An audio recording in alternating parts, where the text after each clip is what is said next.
Take a single minute to look down at your own wrist right now. Press your thumb and pinky finger tightly together, then slightly lift your hand. If you see a thin, tough tendon standing out clearly right under the skin of your wrist, you are directly touching an invaluable historical relic from prehistoric times. That tendon is connected to the palmaris longus muscle, a muscle block that is completely useless for our modern office lives. It does not help you type faster on a keyboard, nor does it help you scroll through a smartphone screen more smoothly. But millions of years ago, this muscle was a biological spring helping our ancestors grip tree branches tightly, climbing through steep cliffs to escape the fangs of wild beasts. We modern humans always pride ourselves on leaving our wild past far behind.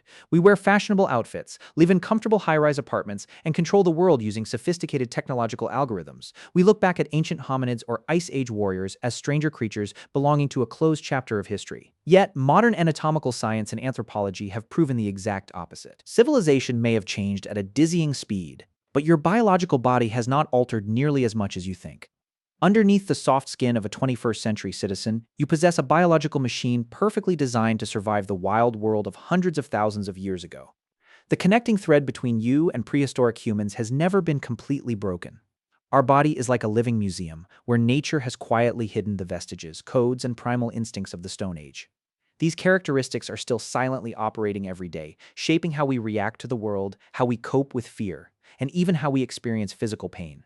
Let us peel back the layers of time to discover the ancient heritage hidden right inside our own bodies, realizing that we have never truly left the embrace of wild nature. One of the clearest and most familiar manifestations of the Ice Age machine inside you is the phenomenon of goosebumps whenever you feel cold or face an absolute terror. Recall the feeling when you step out into a freezing winter night or when you hear a strange sound echoing from the darkness of an empty room. Instantly, all the pores on your skin will contract, and the tiny hairs stand upright involuntarily. For modern humans with bare skin as we are today, this behavior seems completely meaningless and does nothing to keep us warm. But if we turn back the clock of history to the harsh winters of hundreds of thousands of years ago, this phenomenon was a highly advanced survival weapon. Our ancestors at that time still possessed a thick, dense coat of fur covering their entire bodies. When the bone-chilling cold struck, the autonomic nervous system would command the erector pili muscles to contract, lifting the entire layer of fur to create an empty, thick insulation space to trap warm air molecules close to the skin surface. It functioned exactly like an innate biological life jacket, helping them withstand the freezing death of the Ice Age. Simultaneously raising the fur was a ruthless psychological tactic when ancestors faced enemies or wild beasts. In the natural world, making one's body look larger and rougher is the best way to threaten and deter opponents, exactly like how a cat puffs up its fur when meeting a fierce dog. Ask today, although we have lost the thick fur coat of the ape, the primitive brain inside the skull still preserves that exact line of programming code. Every time you get goosebumps from a horror movie, it is the moment the brain is trying to puff up your fur to protect you from invisible dangers lurking in the dark. Not stopping at the skin surface, evolutionary vestiges also run deep into our respiratory system through a highly annoying phenomenon called hiccups. Every one of us has experienced those frustrating hiccups, forcing us to hold our breath or drink large gulps of water to stop them. Biomedical science has dissected this phenomenon and discovered a shocking truth. The hiccup is actually not a flaw of the modern body, but an ancient relic from the time our distant ancestors were amphibious creatures living underwater more than 300 million years ago. When the first amphibious creatures sought to walk from the ocean onto land, they possessed a highly unique dual respiratory system, having both lungs to breathe air and gills to filter oxygen underwater. Asked to swallow water into the gills without causing it to flood and drown the lungs. Their bodies invented a reflex of sudden diaphragmatic contraction to close the glottis immediately. This reflex protected their fragile lungs from drowning while underwater. Today, when you get hiccups, it is when your nervous system is suddenly irritated and repeats the exact water-swallowing behavior of ancient tadpoles and amphibious fish. The sound echoing in your throat is the noise of the glottis closing abruptly. We became masters of the land a long time ago, but our bodies never forget their primal origins from the deep, dark ocean floors. Another Stone Age heritage directly causing agonizing pain to millions of adults every year is the wisdom teeth. Between the ages of 17 and 25, the final 4 molars begin to erupt in the innermost corners of the jaw, frequently growing sideways, crooked, and destroying adjacent teeth. We call them wisdom teeth, but for modern medicine, they are a troublesome evolutionary mistake, forcing people to visit dentists to have them completely extracted. However, if you lived during the Stone Age, these 4 wisdom teeth were invaluable assets deciding your survival. The diet of ancient humans was incredibly coarse and never processed. They had to chew tough, raw game meat, gnaw on hard animal bones, and grind down raw root plants packed with fiber.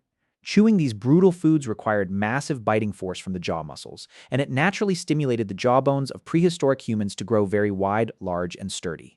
The massive jawbones of ancient humans provided more than enough space for the four wisdom teeth to grow straight, evenly, and healthily.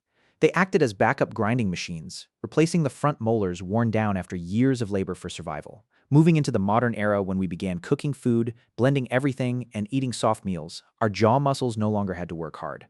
Over generations, the jawbones of modern humans have shrunk visibly to clear space for the brain to grow larger, but the number of teeth remains exactly 32. This imbalance has turned wisdom teeth into illegal residents, crowding and causing extreme agony inside our mouths. Alongside anatomical features, prehistoric heritages also leave a profound mark inside our behavioral psychology in a highly familiar form, which is the innate fear of darkness and heights. Observe a young child who has never been taught about the dangers of the outside world. That child will automatically cry out when left alone in a pitch-black room and will tremble with fear when looking down from a high balcony. These are absolutely not fears learned from life experience, but fears deeply etched into the human genome millions of years ago. In the wild environment of prehistoric times, darkness was not a space for rest and relaxation like today. Darkness was the kingdom of nocturnal predators with sharp eyes like wild leopards or saber-toothed tigers. A prehistoric human who did not fear the dark, wandering out of the cave at night, would instantly become a tasty meal for Dan Thu and have no chance to pass their genes to the next generation.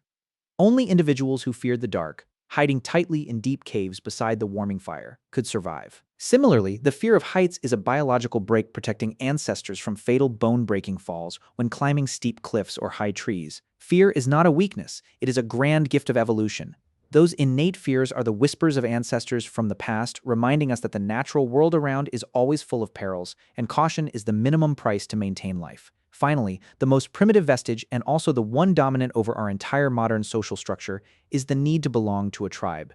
We modern humans always long to connect, to participate in groups, clubs, fan communities, and always feel deeply pained and traumatized when boycotted or isolated. Biologically, social isolation activates the exact same brain regions responsible for processing physical pain. Like when you break an arm or suffer a burn, this paradox comes from the reality that for an ancient human, being banished from the tribe meant a certain death sentence. A solitary individual could not hunt, gather, and protect themselves against wild beasts and harsh weather simultaneously.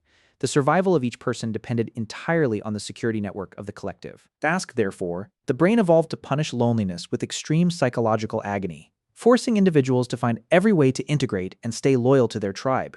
We are living in the 21st century, but we are still operating our lives using the biological codes of the Stone Age. You wear a sophisticated suit, hold a smartphone in your hand, but inside your chest is still the heart of a prehistoric warrior, and inside your skull is still the brain always vigilant against the darkness of the primeval forest. The heritage of ancient humans is not a burden. It is a testament to how resilient and grand your body truly is. Cherish the perfect biological machine you possess. Listen to the signals from the body, from the goosebumps when emotional to the instinctual fears, because that is how ancestors are talking and protecting you across millions of years of history. You are the child of the greatest survivors, and their entire primal strength is still silently flowing in your veins, ready to accompany you to conquer new peaks of the future.